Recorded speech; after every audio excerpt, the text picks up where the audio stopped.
Santa Claus. Wow, naman. Diba? Everything is possible. Sana marinig niya nga. Sabi nga, if you can dream it, you can have it. You can achieve it. Char. Gumaganyan-ganyan ka na, Nabasa ko lang kanina doon sa may ano. Saan yan? Facebook wall. Saan dingding? Saan poster may nabasa? Basta somewhere.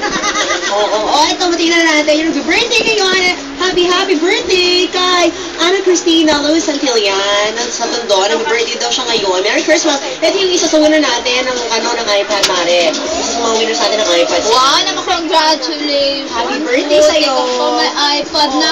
Alam mo, speaking of iPad and iPhone, ang daming nag-text na, Dear Santa, sana bigyan niyo ako ng bagong cellphone, bigyan niyo ako ng bagong iPad. Alam niyo kayo, wish kayo ng wish kay Santa. Ibibigay nga kami dito ng iPad. Sabi niyo na kailangan emotion kay Santa. Kami mismo magbibigay sa inyo. Dahil ang saya talaga manalo dito sa IFM. Makikinig ka lang.